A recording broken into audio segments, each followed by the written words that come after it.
And he just wanted to go down and see somebody to give him a hand. Yes, no, I understand. That's what I heard. You leave the key in. Yeah. I said, maybe the post. All right, we are now recording. Okay, so welcome to the second lesson of In Search of Chazal, our search for who Chazal was, how they saw themselves, how they defined themselves, how they lived within their historical context, and how they reflected on that. Today is going to be very interesting. I'm going to tell you that we are actually going to start eventually, and today we're going to start. Our guiding text is actually going to be Pirkei Avot, which is seldom studied in this kind of way, but Pirkei Avot is really the only example of actually the rabbis talking about what they thought, Chazal talking about what they thought. So we're going to talk about Chazal in a second, but first I just wanted to wrap up where we left off last week because Sarah doesn't look like she's here today. Oh, okay.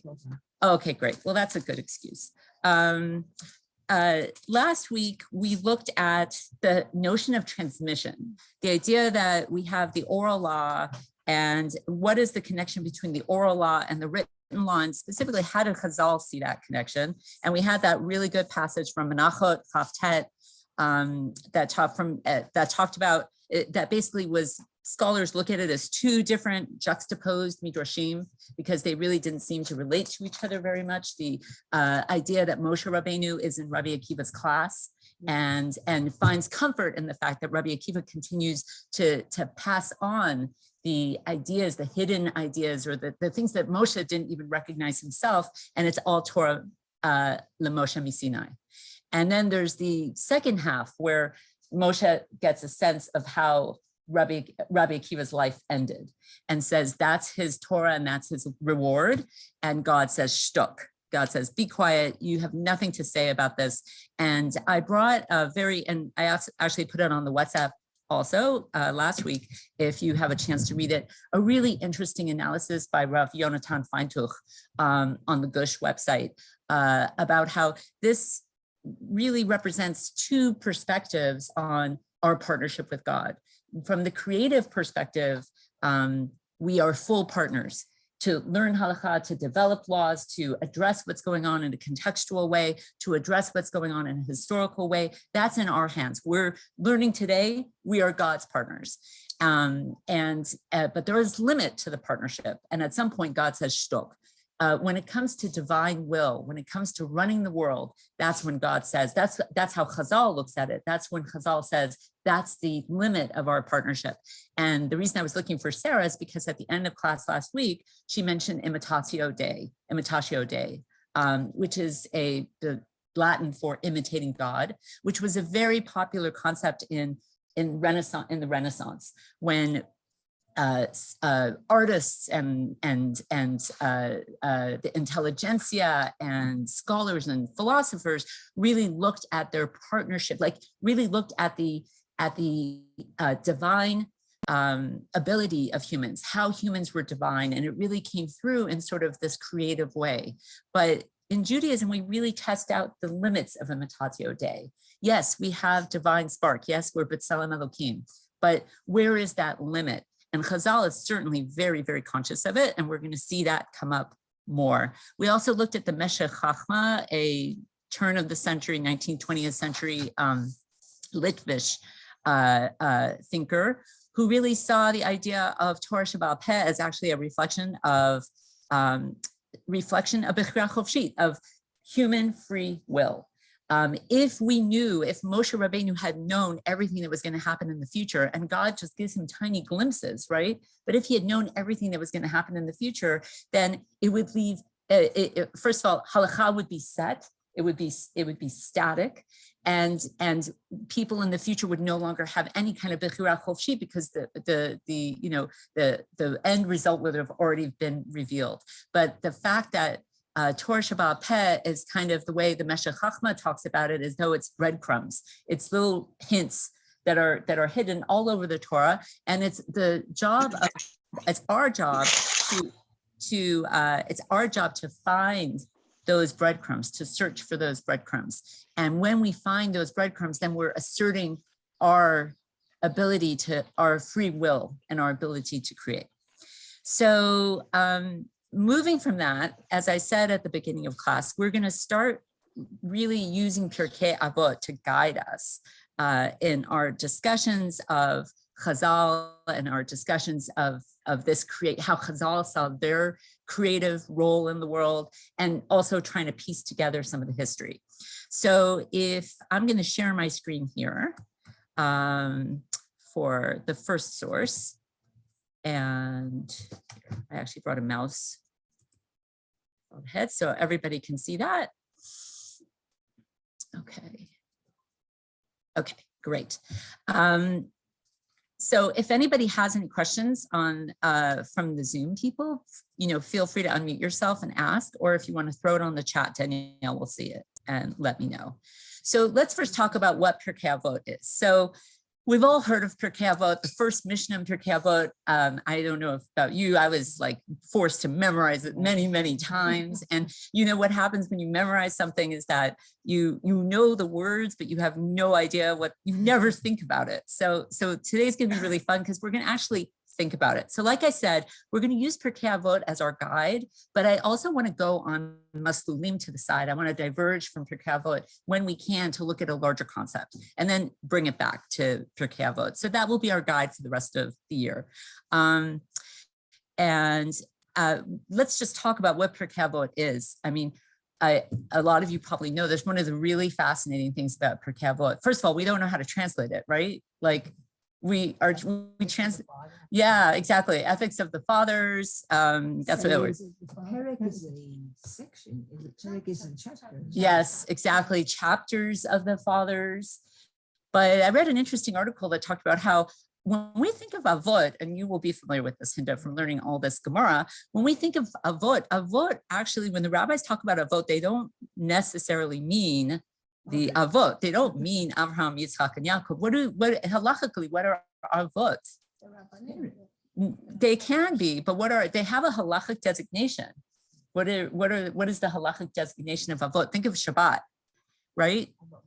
Avot Malacha, right? So Avot actually in Chazal, in halachic parlance, actually refers to principles, halachic principles. And so Pirkei Avot actually in some sense means these are sections, these are prakim of principles. And so ethics is a good way of looking at it, but it's also principles. And it's a highly unusual masechet. It's actually a masechet of Mishnah. It's dating it is all over the place, but it's highly unusual, and that Chazal is being reflective and talking in one place. Now the Gemaras and the Mishnah is full of Agadata and Midrash that talk about, this is how you should live your life. You get little snippets of it here and there, but it's highly unusual to have a collection that actually, if you can turn off the phone ringers, if you have a collection that actually reflects on that is highly unusual. The other really highly unusual thing about Pirkei Avot, does anybody know? I just said it's a Masechet, it's Mishnah. It's mostly in Hebrew, but most Mishnah is in Hebrew with dabbling of Aramaic here and there. We see that a lot in the Mishnah. The Talmud, the Gemara tends to be in Aramaic. What's highly unusual about Pirkei Avot? Nobody on Zoom? There is no Gemara on this Mishnah. It's the only Mishnah that has no Gemara. So yes, we do have some Masechtot where there's very, very limited Gemara, but this has no Gemara. So probably one of the things that lent it to being studied so much and really recited so much is the fact that there is no Gemara. It's just Mishnah. It's very compact, and it's bite-sized pieces that people can relate to. But we're going to look at it in a broad way. So let's get started. So we're starting with the first source on In Search of Chazal 2, that sheet. Moshe kibel Torah miSinai. Okay, we all know this, right? Moshe received the Torah at Sinai. U'mesara liYoshua, and he passed it on to Yoshua. V'Yoshua l'zkenim, and Yoshua passed it on to the elders. U'zkenim l'nevi'im, and the zkenim passed it on to the prophets. U'nevi'im mesarua l'anshei knesset hagdola. And the prophets passed it on to the people of the great assembly. Okay. we're gonna Hem Amru Shlosha Devarim. We're gonna get to that next week, actually. So we're gonna spend all of today on that first line. It seems really simple, right? Moshe got the Torah, he passed it on to Yoshua, Yoshua to the Zkenim to Nevi'im, Nevi'im passed it to the Anshe Knesset Gdola. Tell me all your issues. What are your questions about this? Think about what's here and what's not here. What's here and what's not here. Oh, you get to see I'm watching it right here. Yeah. Better than my other phone. Were there people, other leaders, was there other leadership between the Nevi'im and the Anshe Knesset Hagdolah? Well, exactly. So that's Leah points out, like, it feels like there's a big gap between the prophets and the Knesset Hagdolah. So keep going with those ideas. Well, in the Chumash, they have Moshe teaching Bnei Israel. Very good. So Bnei Israel is missing. That's very good. Bnei Israel is missing. And there is something on the chat. Do you have it, Danielle? She has to earn her keep. Hold on. I think I can. She says nothing is passed to the people. Very good, Carly. Carly, or who said that? Carly. Yeah. So Carly. Hierarchical. Yes, it's very, Carly, thank you very much for saying that. It's hierarchical. So it's not necessarily historical, right? It's like, I mean, Yoshua and the Zkenim and the Nevi'im actually lived at the same time. And also, who are the Zkenim? And we know that there were Zkenim in the Torah, but like, is Zkenim referring to other people? Let's keep going. What else is missing? What else is missing? Think about it. Think about, like, who do we think about as leadership? So Carly and Hinda, well, Hinda talked about how it's like we don't have Bnei Israel here, but Carly said, like, it's also very hierarchical. And are we, and Leah said, is there leadership that's missing? Yes. Is there leadership that's missing? Which leadership is missing? Kohanim. Very good. Sarah gets a gold star. The Kohanim are missing. And that's a huge thing. The Kohanim are not here. Where are the Kohanim? So, and we're going to read a very long passage from Mishnat Eretz Yisrael soon. That's actually the reason I put the whole passage down, is because I thought that it did such a great job in highlighting how important the Torah sees the Kohanim as teachers. And yet the teachers are not here. And we're going to come back to that over and over again. Any guesses as to why the Kohanim are not here? Put on your, now it's a great example of Chazal thinking about their historical context. Their main focus was on Avodat Beit HaMikdash and the Korbanot and their relationship with the people there. So Leah says their main focus was the Beit HaMikdash and the Korbanot and the people there. But by the way, Pirkei Avot is written in Israel. So we're talking about the people there, but maybe Chazal also saw that they didn't have a broad enough perspective, knowing that there were, by the time the Anshe Knesset Hagdolah came around, it was after the destruction of the first Beit HaMikdash. It was after the first Galut. So it was after that first exile to Babylonia. So we know that there are already Jewish communities outside of Israel. So maybe the Chachamim are thinking in that way. Anybody else want to take a stab? And we'll get into it. To include them then, lest they be forgotten. Yes, Danielle makes the point, like, isn't that more important to include them then? Yes. Maybe they're talking about different kinds of things. It's like that if we're talking about the Nevi'im as opposed to the Kohanim, their sort of approach, what they're talking about, is different from the work of the Kohanim. Okay, so that's really interesting. Sarah says that maybe they're talking about different things, that the Kohanim are not addressing what people need to hear, whereas the Nevi'im, and then of course Anshe Knesset Hagdolah, what is that code word for Chazal, right? So whereas Chazal and the Nevi'im are addressing what the people need to hear, the Kohanim are not addressing that.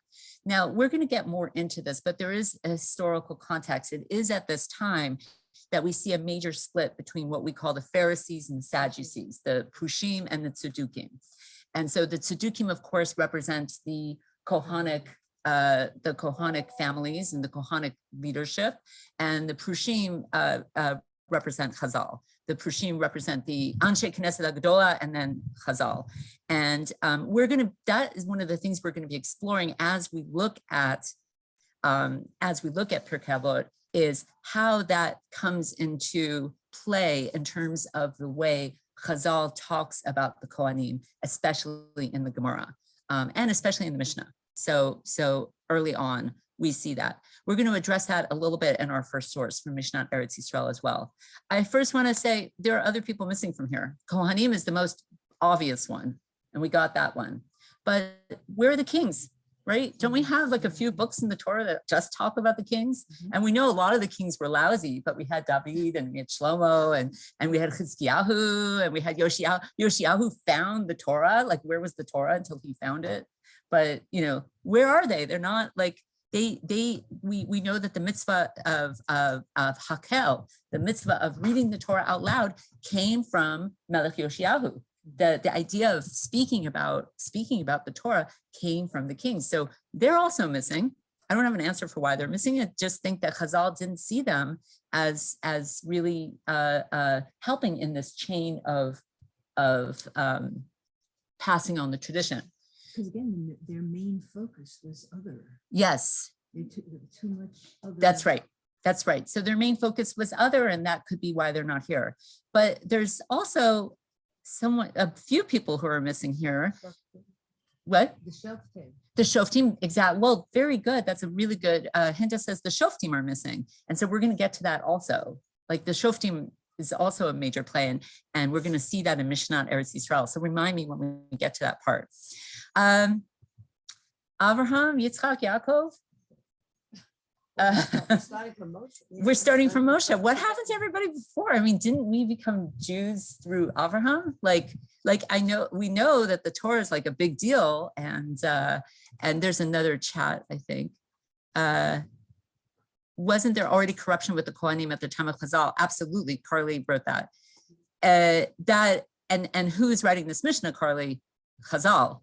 So and Chazal is writing this. When is this written? When is this Mishnah written? This Mishnah is written a good, let's say, 400 years after this Mishnah is taking place, right? So this Mishnah ends with the Anshe Knesset HaGedola, which were around 500 BCE to 300 BCE. And then you have the second Beit HaMikdash, and you've got the Tanaim, and then the Mishnayot that were not edited until after the destruction of the Beit HaMikdash, but they represent oral traditions from before. So by the time this Mishnah is written, the rift between the Kohanim and Chazal was already quite obvious. And one thing I want you to think about is, how do the rabbis talk about this rift with Chazal, right?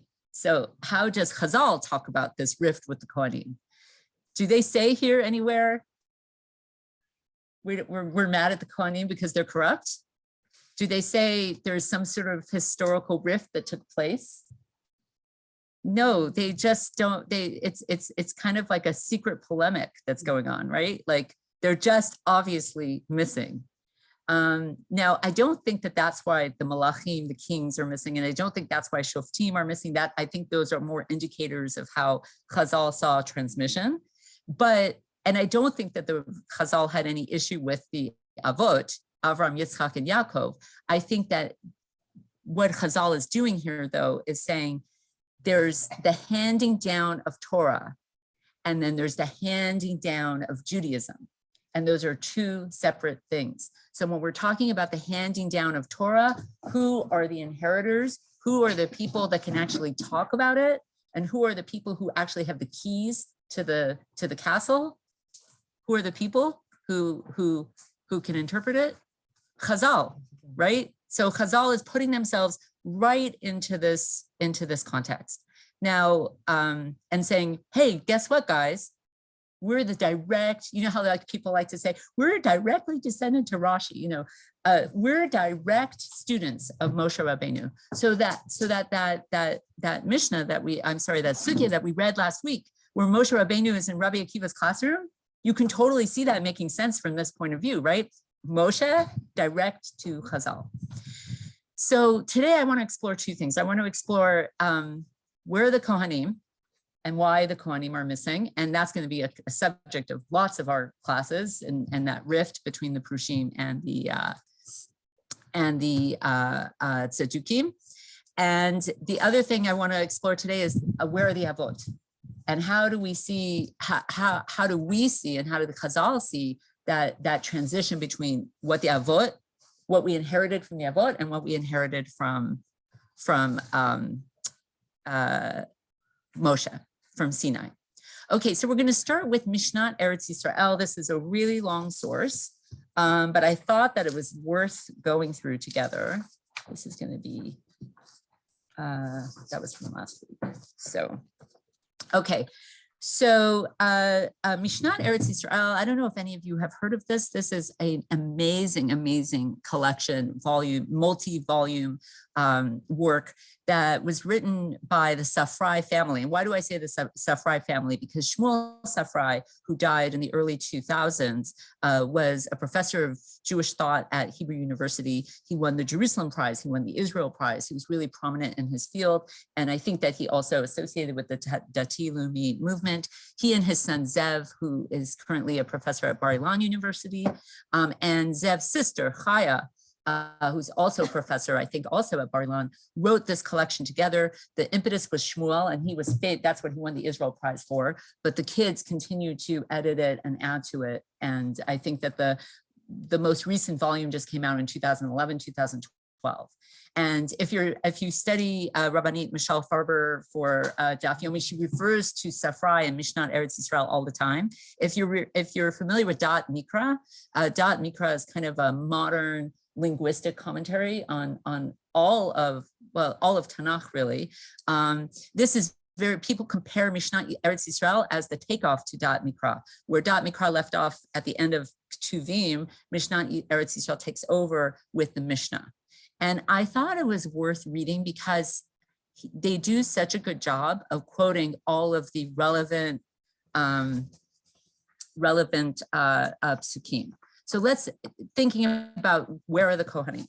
Okay, so we're going to read this together. V'yoshua l'zkenim zkenim l'nevi'im. Gam kan bal avot Rabbi Natan mitzatet psukim, aval ein hem mochachim misira, ela et etzem kiumam shel ishim o mosadot elu shel zkenim u'nevi'im. So this idea, none of this passage, and he's just making the point that this is also in the Avot de Rabbi Natan, is a kind of midrash on Pirkei Avot that it's a midrash collection very much rooted on Pirkei Avot. So when I said there's no Gemara on Pirkei Avot, there is Avot de Rabbi Natan, which comes from the 6th, 7th century, something like that, but represents some earlier sources as well. So he's saying this is not actually proving Misirah. This is not proving that anything was handed down. It's just giving you an idea of who the main characters were and which institutions we're talking about. Hatior b'Mishnah, and here I am for people watching, I can do that. Can you guys see that when I do that? Hatior b'Mishnah hu kemuvan skemeti. So it's a schematic understanding, right? This is not historical, right? Because the Zkenim, the Nevi'im, the Yehoshua, they all lived at the same time, right? There were prophets at the time of Yehoshua, there were Zkenim at the time of Yehoshua. This is kind of a schematic of like that poster that they used to have in the Israel Museum of the transmission of oral law. It's not exactly historical, it's just sort of a nice schematic of understanding it. They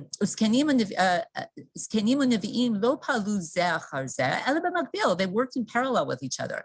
That's a really important line, okay? The diuk histori is not important to, hold on, actually, I can do this. 1 second, I want to just get a little bit fancy. Hold on. I'm going to draw and then it's going to make everything crazy. Okay, this is a really important line. Whoever wrote this, the specific historical specifics are not important. Ela etzem harayon shel hashoshelet v'hamesira, except for this idea of the chain of transmission. That's what's really important. Okay. Bereshima shebamishnah chaserim hakohanim. חסרונם בולט, משום שבימי התנ"ך הם אלו ששימשו כמורי העם. So that is, we have the three scholars telling us this is one of the most obvious and ridiculous, here, just, I'm going a little crazy here. This is one of the most obvious and crazy omissions. It was exactly the Kohanim who were established as the teachers of the nation. So how can they be missing? So now we're going to go through how they are talked about. HaKohanim nizkarim k'muvan pamim rabot yoter ma'asher hazkenim. The Kohanim are mentioned thousands of times more than the Zkenim. V'af nitan limtso pasuk hamedaber al netinat haTorah hasimlit liyadeim. We even have a pasuk that talks about how they are symbolically the recipients of the Torah. V'chtav Moshe et haTorah hazot v'yitna el haKohanim b'nei Levi hanos'im et Aron brit Hashem ve'el kol ziknei Yisrael. Who gets the Torah? The Kohanim. They're the ones who symbolically got the Torah. Nitan lefaresh et pasuk b'tzura mitzamtzemet, aval vadai nitan haya gam lirot b'kach netina simlit shel haTorah me'ein monopol kohani al limud haTorah v'horata. So it's almost as though, if we look at the collection of psukim, that the Kohanim had a monopoly on limud Torah v'horata. V'chen hanavi omer, ki sfatei kohen yishmeru da'at v'torah v'yakshu mipihu ki malach Hashem tzvakotu. So that from the lips of the Kohanim, we will get the knowledge of Torah, and that is what's desired by God. Im ken hakohen hu hamoreh haTorah. The Kohen is the teacher. Tafkid zeh manik lo gam Moshe b'birchato. Yoru mishpatecha liYaakov v'toratecha liYisrael yasimu Torah ba'apecha uchlil amizbachecha. So we're going to teach the law of Yaakov and the Torah of Yisrael. And where is that going to be happening? In the Beit HaMikdash, in the Torah and in the Mizbeach. Lekohen efo shnei tafkidim. Ha'achal la'avod b'mikdash v'acher lishmor al divrei Torah u'lelamdem. So the Kohanim have two tafkidim. One is to be the keepers of the Beit HaMikdash, and the other is to teach the Torah. Oh, sorry. Yes. Yes. I always thought of the Kohanim as doing the avodah in the temple.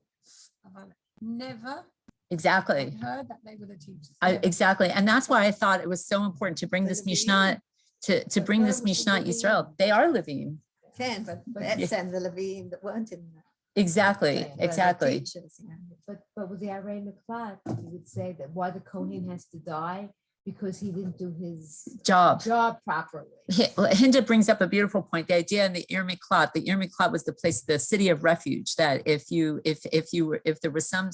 murder took place and you were accused of the murder, and you did the murder, but it was b'shogeg, it was accidental, and you didn't want to get killed by the relatives of the family, you'd run to the nearest refuge city.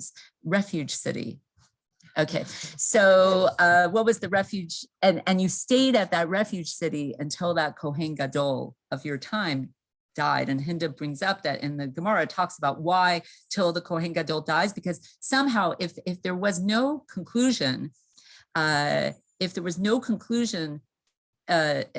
was a murder and there was no clear outcome, or something like this happened, it reflected badly on the Kohen, who turned out was not a great teacher. And so that's why That's why that Also, happened. There's a description of the Avodas Kohen on Yom Kippurim. And Yes. he cried, they teach him, he cries because he doesn't know. Yes, and that is the ultimate rift, right? That we were talking about, exactly. Like the Avodah Beit HaMikdash, that by the time the second Beit HaMikdash rolls around, the institution of the Kohanim is so corrupt as in terms of how Chazal saw it, but everybody saw it that way. Josephus saw it that way. Everybody knew that the institution was so corrupt that you had Kohanim who just bought their way into the Beit HaMikdash and had no idea what they were doing in the most important service of the year. Let's just see. Okay, so we can skip some of this. Okay,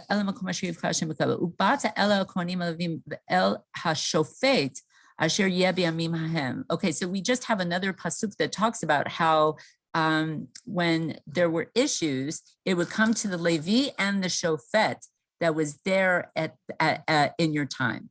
ועשית על פי הדבר אשר יגידו לך מן המקום ההוא אשר יבחר השם ושמרת לעשות ככל אשר יורוך. So this is a really important pasuk, and we didn't read the whole pasuk, but I think that's okay. Basically, this is a pasuk from Dvarim that is saying, at the time, who is going to be teaching? Oh, I see, these lines don't go with. No, I did. I skipped a few lines. That's okay. I'm going to clear this. That was weird. It didn't, it stays where you put it. So I'm sorry, I met 1 second. Let me just see where we were at. Oh yeah, I wanted to, okay. This pasuk is really fascinating, and I'm just going to spotlight it here. Does it do that? Sorry, I'm just learning all these things that I can do with the I want to just select. This is what I want to do. Okay, can you see that when I do that? Okay, great. So this pasuk from Dvarim is really important because it's basically saying, where are you going to get mishpat? You're going to get mishpat from the Kohanim, the Levi'im, and the Shofet. Okay, so we're right over here. Imken, הממונים על פסיקת הלכה הם הכהנים והלוויים, ורק כאפשרות שלישיית נזכר שופט שאיננו יודעים מיהו, כלומר כיצד פירשו חכמים את המונח חכם, זקן או אישיות אחרת, חובת הציות היא השלישייה זו הפועלת בחסות המקדש. Guys, can you still hear over there on Zoom? I'm really sorry about this. There's some major things happening. So, so who is in charge of deciding on legal disputes? Who is in charge of saying, follow us and follow our lead? It's the Levi'im, the Kohanim, and the Shofet. And where is it happening? It's happening min hamakom hahu asher yivchar Hashem. It's happening in that place that God has chosen. So we know what that place is. That's the Beit HaMikdash, right? We also have a reference to the Shofet, and Safrai says, we have no idea who the Shofet is. Like when the rabbis talk about the Shofet, this is from Dvarim, but the rabbis talk about the Shofet. Do they mean a Chacham? Do they mean a Zaken? Do they mean someone specific? But the point being that these are the three types of people that are meant to be deciding on what's happening legally. It's not going to be wrong. I think it's Yeah. turning the palm tree.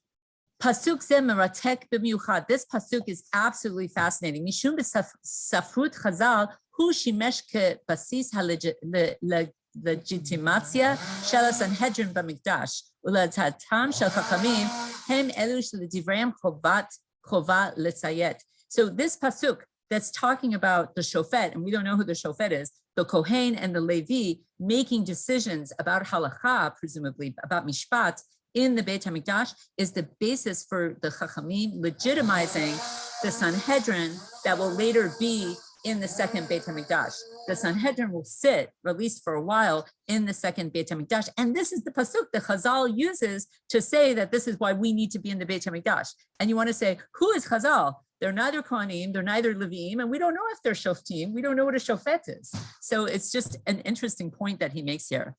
According to the Chachamim, they're the ones who you should be following, who we need to be following. Al pia Torah asher yerucha v'amishpat asher yomru lecha taseh lo tasor mina davar asher yagidu lecha yamin small. This is the mishpat you've gotten.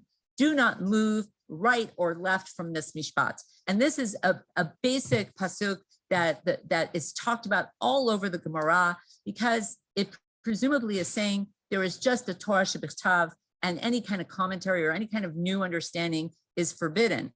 And yet the Chachamim turn it on its head and they say, Lo tasur, do not move. Hu hatzav shemimenu sha'avu Chachamim et zkutan lehorot halacha. This is specifically the pasuk that the Chachamim use to prove, to carry through the idea that they are zoche, they are merited to teach halacha. U'b'torah atzma hu musav ala kohen. But in the Torah, who is given that? The kohen. So we have this kind of sort of proof upon proof, but the proofs are already being used for someone else and then being used for why Chazal are so integral to this project.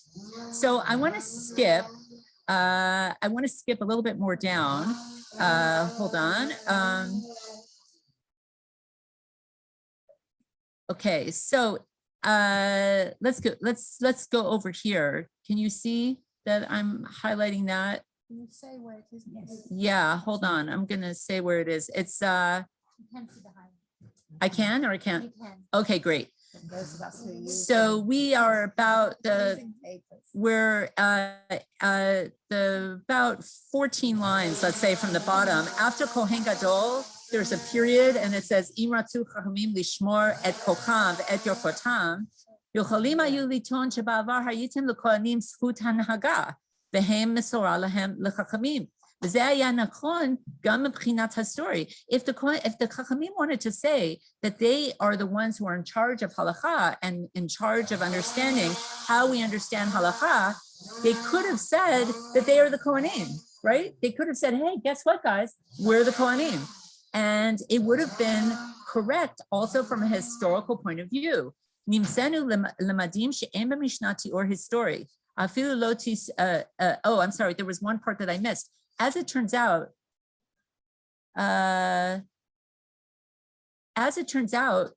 it going to say this here? A lot of Chachamim, including Shmuel HaNagid, who we're going to learn about in the next Mishnah, who was one of the last people in the Anshe Knesset Agdola, a lot of Kohanim were, a lot of Chachamim, a lot of Chazal were in fact Kohanim. Shmuel HaNagid is a great example. Ezra, who is the one who brought everybody back to Israel and who was the leader of the Anshe, oh, what a machayat, stop.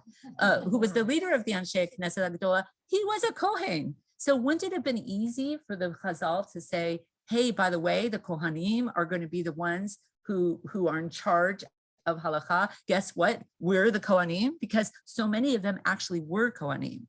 So they could have done it. It would have made sense historically. So let me just jump over here. Or his story, but we know for a fact that the Mishnah does not concern with themselves with history. Or historic klali, even a general historical idea. Ella mismach pol mosi. Rather, the Mishnah, this specific Mishnah, is not concerned with a historical perspective. It is a polemic.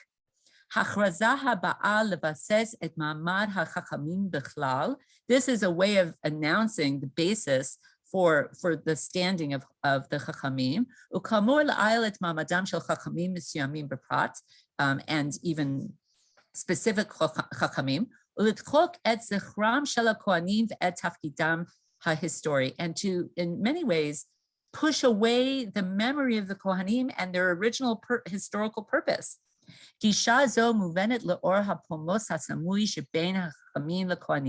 this is what we said before. This perspective, this way of describing it is really a secret polemic. It's part of the hidden polemic that existed between the Chachamim and the Kohanim.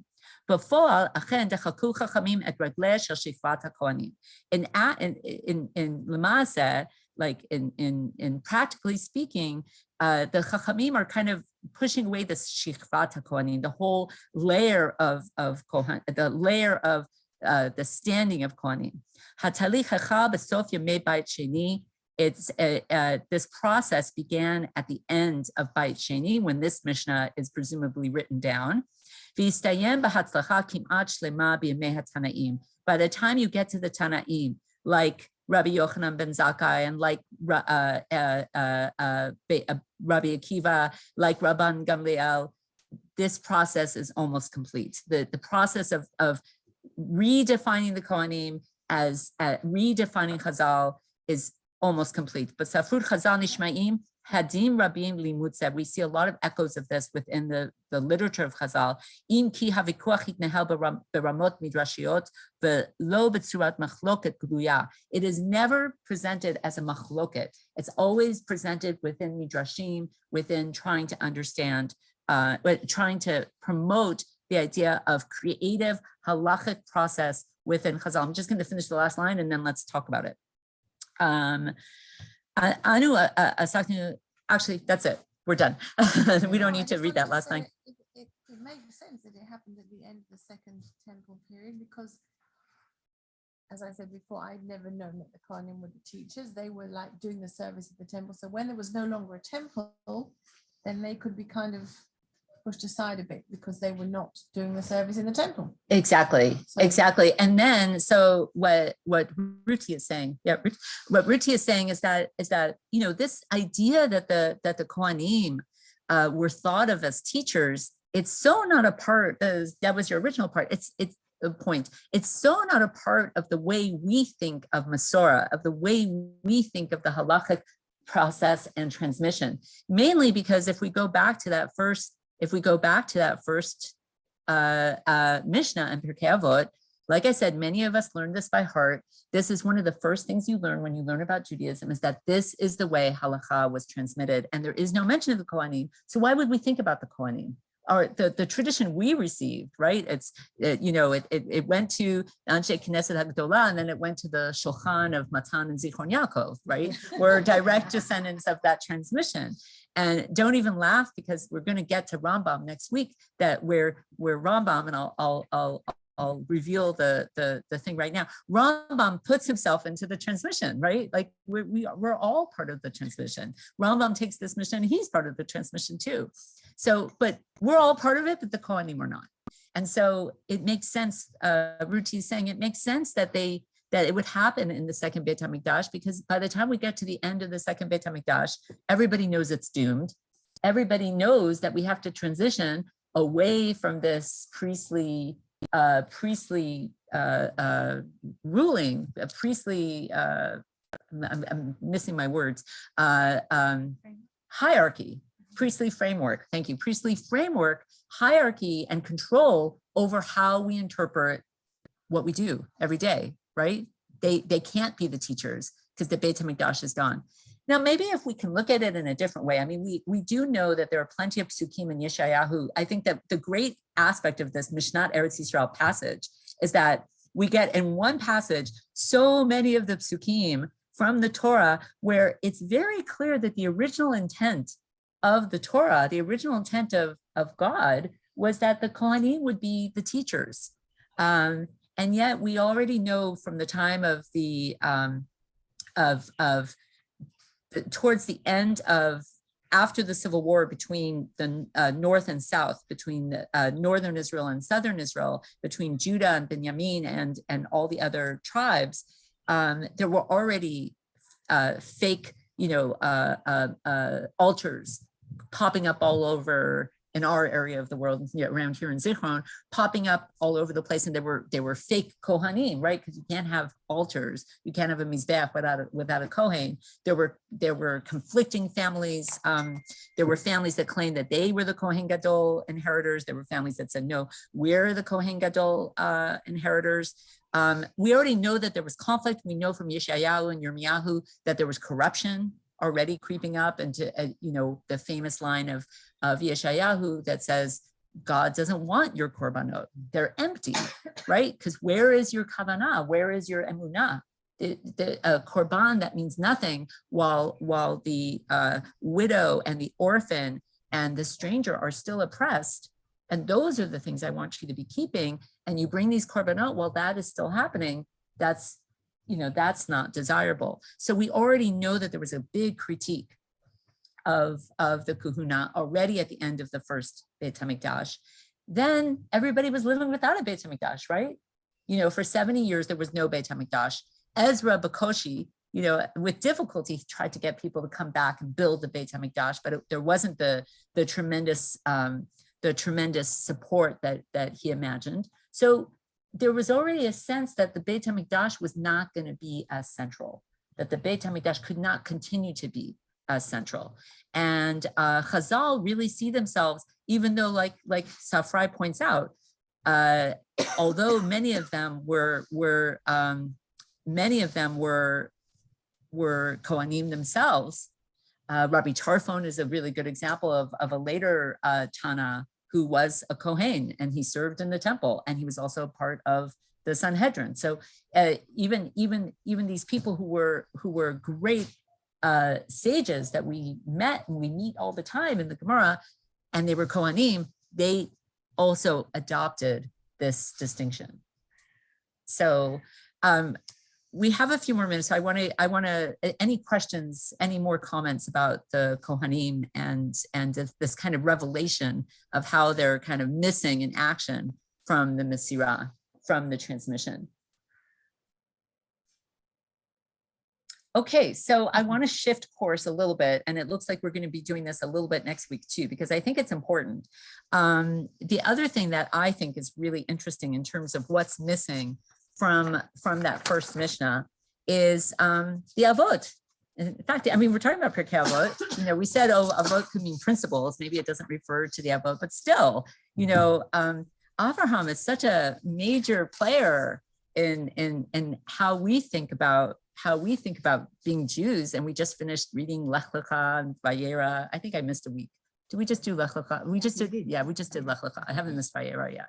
In fact, I wasn't sure. Yes. So why? Where's Avraham? Didn't Avraham get something from what happened to the Akedat Yitzchak? What happened to the Brit with Avraham and God? What happened where God promises Avraham he's going to be a great nation? What happens to Yitzchak? But what happens to Yaakov? Aren't we Bnei Israel? Yaakov has this major brit with God, and he becomes Israel, and we're Bnei Israel. So what happened? Why aren't they part of this transmission? It was sort of an informal situation, and it was formalized at Matan Torah. So Moshe gets the Torah and the mitzvot, with which Bnei Israel have to grapple. But there were no mitzvot as such, really, formal mitzvot before. Okay, so that is a very, very good answer. And both Leah and Ruti are pointing it out, which is that they didn't get mitzvot. They may have gotten a brit. They may have gotten the promise that there would be a nation that would come from them, but no mitzvot were given to them. The mitzvot really started before Har Sinai, right?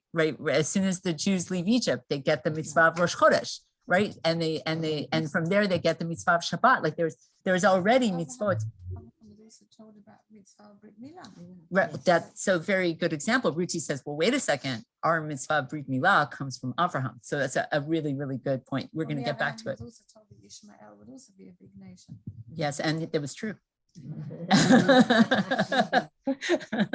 they had all those years in Galut, Egypt, 400 years or 260 years, whatever you count it, and it was a Galut Ruchani as well. Yes, it was a spiritual exile. That's right. That's right. So they had Naomi's making the point that there was such a here between Moshe and Chazal. There was a galut also, by the way. There was the civil war, and then there was the tribes, and they all fought with each other. There also was a kind of gap, but it wasn't like the servitude in Egypt. So, Ruti's making the point that between Avraham, Yitzchak, and Yaakov and Moshe, there was a huge galut where everything was presumably forgotten. It wasn't this kind of transmission. And on the other hand, between Moshe and Chazal, even though there was a lot of disruption, you can kind of schematically show a transition that was happening. That's a really interesting point, and actually reminded me of another point. But that yes, okay, I forgot what I was going to say. That was Can a you very just interesting talk point. about the term chacham? Yes. Chachamenu, when did it come into existence? And it's also a very arrogant sort of term. I always find that the Avot, the Rabbanim, Chazal, are sort of arrogant people. A lot of them think a lot of themselves. So the word chacham we see in Tanakh, we see in Mishlei and other words, like don't be a fool, be a chacham, and think twice and you're a chacham. So obviously the word existed. And one of the things that Safrai was, and I don't know if on Zoom you heard Naomi's question was, where did the word chacham come from? And how did Chazal start using it? One of the things Safrai points out is you have this word shofet thrown around quite a lot in the Torah. And then the Chachamim talk about the shofet also. It was unclear, except for that period of shoftim, who was the shofet? In other words, how did the shofet come to be? Is the shofet the same as a chacham?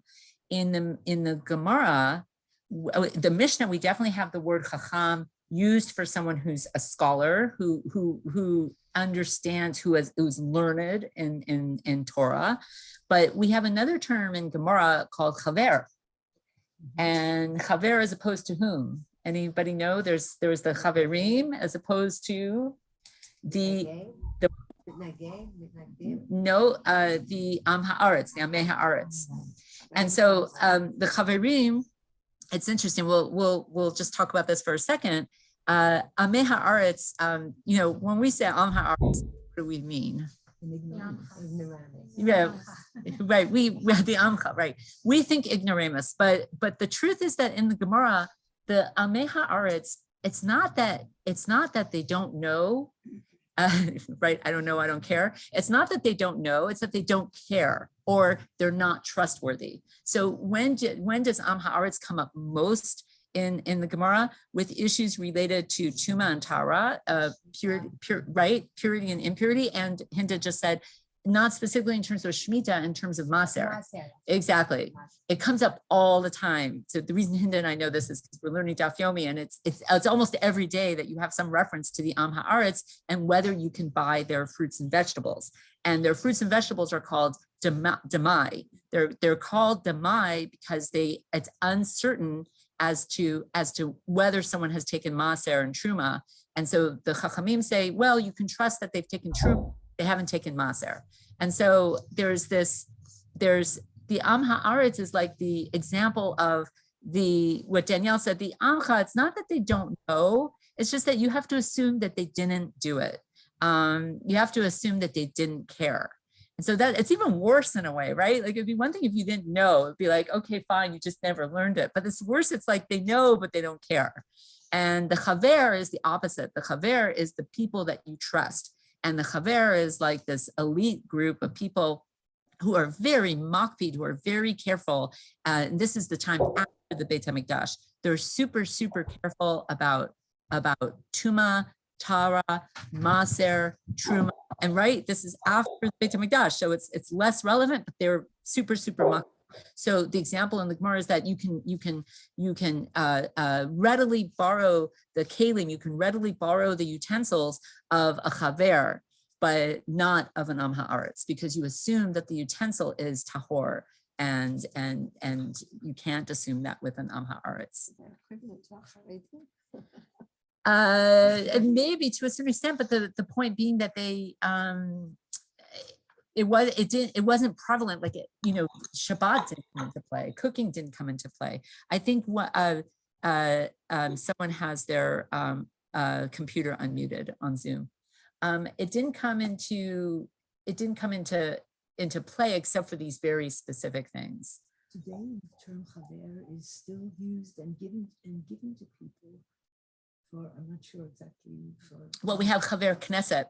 No. Yeah. I mean, a person Right, gets the title chaver right. for doing some, I don't know. I Well, you have forgot chaver exactly- kibbutz also, like if it, like a chaver basically means member. I mean, I think this friend of ours saved a Sefer Torah in Germany from burning. I don't know if that was the reason he was given the title. chaver. I Interesting, mean, interesting. it If you means could, something else, but it's something that's used. yeah, or yeah, was like today, maybe a bal habayit or something like that. Yeah, somebody just plain. yeah. Interesting, interesting. Not sure. So anybody have any other comments or ideas related to Kohen, Chaver, Chacham? So I don't think we have a lot of time to start getting through this, but I want to go back. So we're talking about the Avot and why the Avot are not part of the Masorah. And I want to, I'll put this in the WhatsApp next week because I want to kind of go through some of it together with you, which is the idea that the Avot came to, the Avot served a very different function than Moshe and everybody who came after Moshe. And let's just start for a few minutes to look at the Mishnah Torah. So the Mishnah Torah is written by Rambam, written by Maimonides. I told you we were always going to come back to Rambam. Rambam lived 1135 to 1220. I think you all are familiar with his work. What's unusual about the Mishnah Torah I think that Matan had some classes with Rav Elon on Mishnah Torah, right? So can you tell me some unusual things about Mishnah Torah that make it very different than both other things that have been written and other things that were written by Rambam? What is Mishnah Torah? So from the term Mishnah Torah, it's sort of like a Mishneh Torah. It goes along with the Torah, and talk about arrogant. I love Rambam, but Mishnah Torah, like who calls your book Mishnah Torah? This is the Mishnah to the Torah, just like it's like Ilu, the Mishnah itself. And there's a reason why Rambam called it Mishnah Torah, which is because he had a specific intellectual agenda. Rambam's general philosophy was that in order to reach a high spiritual level and an understanding and connection to God, the only way to do it would be through intellectual means.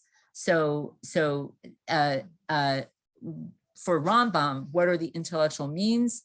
Science, philosophy, real hardcore intellectual pursuits, the natural sciences, specifically philosophy. And of course, Rambam was the author of Moreh Nevuchim, which was his philosophical work. Why did he write the Mishnah Torah? And he wrote it before Moreh Nevuchim. Why did he write Mishnah Torah? Because if you're going to really delve into the philosophical truths of the world and of the Torah, you don't want to spend too much time learning Gemara, because Gemara is going to take you on a whole kind of detour from the truth. So he didn't see halakha as truth. He saw halakha as basis. Halakha was true, but halakha was not the truth. Halakha was your first step to get to the truth. And the real way to get to the truth was through philosophy and science. Mishnah Torah is basically the first code of Jewish law. He said, why learn all that Gemara? Why not I'll tell you what you need to know. Everything you need to know is in Mishnah Torah. And so there's a whole scholarly dispute that goes on between scholars today. The professor who I learned with, who I really should say studied with, but he was also a rabbi and a Hasidic Rebbe. So it's sort of like we learned, not studied. But his name was Professor Twersky, and his perspective on Rambam was you could get as much philosophy out of Rambam from the Mishnah Torah as you could from Moreh Nevuchim. So there are a lot of philosophers and scholars who say that all Rambam's true philosophy is not even in Moreh Nevuchim. It's hidden between the lines of Moreh Nevuchim. It's hidden in hints and breadcrumbs left throughout Moreh Nevuchim, and he did that deliberately because there was this idea that philosophers were persecuted, and Jewish philosophers more than philosophers. But Twersky's perspective is you can read Mishnah Torah and get as much philosophy and glean as much philosophical perspective than you can from Moreh Nevuchim. So it's a code of law. Highly unusual for Rambam because it's the only thing Rambam wrote in Hebrew. Everything else was written in Arabic. And so that it was the most accessible. And if you read Mishnah Torah, you will see in his introduction, he talks about it. The Hebrew is quite accessible. And he wrote it not in biblical Hebrew, but in Mishnaic Hebrew. He wrote it in Mishnaic Hebrew. And you know, there's a big difference. You've probably seen this. When you listen to the Parsha every week, or it's much more difficult to understand than if you read some Pirkei Avot or you read some Mishnah. Mishnah is written in very, very clear Hebrew, and Rambam took it to the next level and said, I want people to be able to access this, and I don't want it to be in Arabic because I want it to be eternal. So unlike Moreh Nevuchim, he wrote it in Hebrew. Rambam's greatest hero is Avraham. And we don't have time to look at it today, but the reason I brought this excerpt from Hilchot Avodah Zarah v'Chukot HaGoyim, also known as Hilchot Hakum, he starts with a history of how we got to the point of Avraham, where Avraham came from. And I'll reveal a little bit. You will see, one thing I'll leave you with is Avraham and Moshe are both very big heroes for Rambam, yet Avraham is superior to Moshe. And we're going to learn next week why. And then it will lead us to the question even further, why aren't the Avot mentioned in that first parak of Pirkei Avot, the first Mishnah of Pirkei Avot? Well, they're not mentioned. They're not mentioned at all. Okay, very good. So unless anybody has any questions, next week we're going to stick with the same source sheets. So I added a second source sheet and I may add another one, but I'll put it all on the WhatsApp so you'll know. There is a recording of today's shiur, so we'll link it to the WhatsApp. And if anybody has any questions, feel free to WhatsApp me or be in touch with me, and we'll meet next week. I think this is the last free class. So if you want to, I hope you'll all continue. And if you want to continue, then sign up for Matan. Thanks, Catty. Thanks, everybody. Thank you. I would say one thing to Naomi's point about the Chachamim sort of being like a party thing